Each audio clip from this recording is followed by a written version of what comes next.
কি আহ, এত দেরি করলা কেন আসতে? সেই খবর দিয়েছে আরে কোন সময়? আমার দোকানের কাজকর্ম সারতে হয় না, কাজকর্ম সাইরে আসলাম আর কি। তাহলে তো বুঝতেই পারছো কি জন্য তোমার রাখছি আজকেও। হ, বুঝতে পারছি। আমি আর কি করবো, আমি তো হইলাম খেলনা পুতুল, যে যেভাবে নাচে আমি ওইভাবেই নাচ। আরে না না, তুমি খেলনা হতে যাবে কি জন্য? আর কি খেলনার মতো। আচ্ছা, বাদ দেন, যে কাজের জন্য আসছে তাহলে সেই কাজটাই নাকি করি, কারণ বাসায় আবার লোকজন তো আছে মনে হয়। না, অবশ্য পুরো বাড়ি ফাঁকা, তবে যে কোনো সময় চলে আসতে পারে। হ্যাঁ সেটাই আর কি, মানে আমার তো আবার দোকানে কাজ করতে হচ্ছে। জান তাহলে ভাবি, শুয়ে পড়েন আর কি করার। হুম।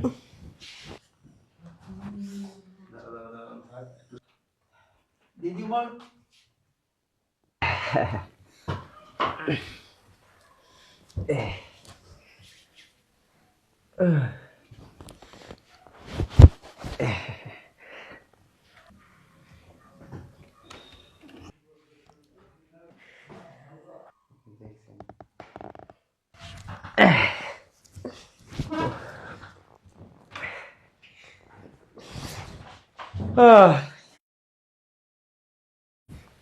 এতদিনে মনের আশা পূর্ণ হলো।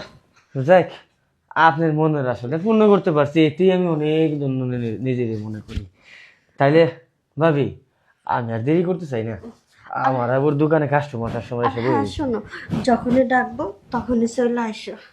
যে জিনিস দেখাইলেন এরপরে থেকে না বললো ওই বাসায় আসতেই হইব আমার। তাহলে ভাবি আর বেশি কথা না বলে সময়টা নষ্ট করি, হ্যাঁ, যাই ভিতরে। আচ্ছা যাও। ভালো থাকেন, হ্যাঁ।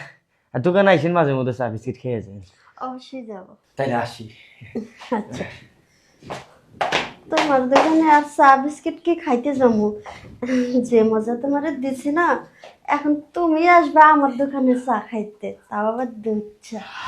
যাই একটু ফ্রেশ হয়ে আসি।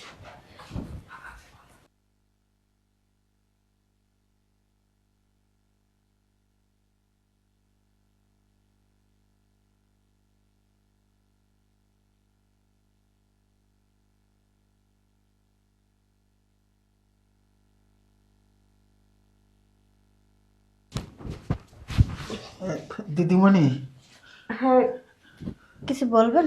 হ্যাঁ আপনাকে একটা কথা বলতাম। হ্যাঁ বলেন। কথাটা হলো, দাদা তো বিদেশে। হুম। ওই কিছু সময় আগে আমি যেটা দেখলাম, কাজটা আপনি ঠিক করেননি, একদম ঠিক করেননি। ছি ছি ছি, বাইরের একটা ছেলে এসে। তার মানে আমি রুমে কি করি না করি এগুলো লুকিয়ে লুকিয়ে দেখেন, তাই না? না, আমি আসছিলাম আপনাকে ডাকতে, কিন্তু ঘরে ঢোকার পর পর যেটা দেখছি, একেবারে ভালো করছেন না। দেখেন, দাদা বিদেশে থাকে, আমার কাছেও বলে গেছে আপনার দিদিমণিকে দেখে রাখবেন। দিদিমণি, আপনি যে পথে হাঁটছেন সেটা ঠিক না, একেবারে ঠিক না। কোনটা ঠিক আর কোনটা ব্যাঠিক এটা কি আপনার কাছে জানতে হবে আমার? না না, আমি ছোট লোক মানুষ, আপনাদের বাসায় কাজ করি, আমি যেটা ভালো সেটাই বললাম। আর সেটা যদি আপনি খারাপ মনে করেন, তাতে আমার কিছু করার থাকে না। তাই বলছিলাম, আপনি এ পথে হাঁটেন না। দেখেন, বাইরের একটা পুরুষ মানুষ ঘরের ভিতরে এসে আপনার সঙ্গে এভাবে নোংরামি করবে, এটা ভালো দেখায় না। আর দাদাভাইকে তো আপনি ঠকাচ্ছেন। আপনারও প্রয়োজন, যে প্রয়োজনটা আপনি মেটাইতে পারছেন না,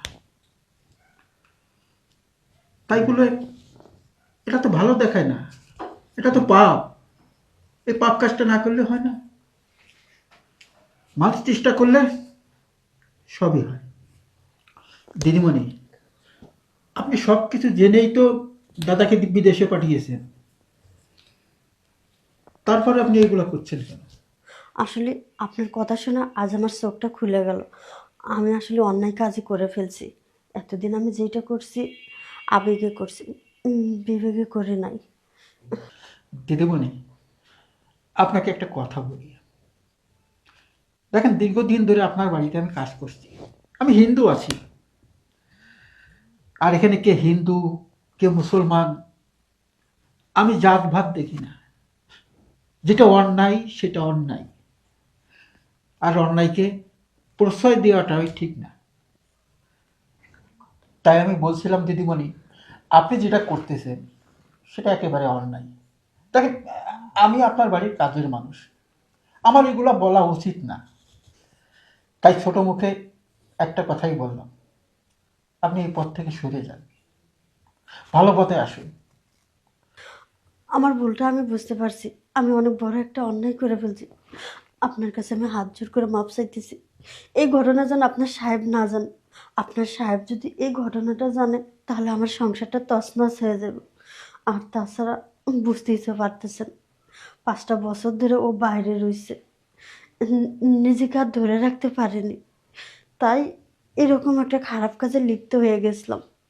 আজ আমার চোখ খুলে দিয়েছেন আপনি, আমি আর এরকম অন্যায় কাজ করব না। ঠিক আছে দিদিমণি, এই কথাটা সাহেব জানবে না। তাহলে এবার আমি আসি। আচ্ছা।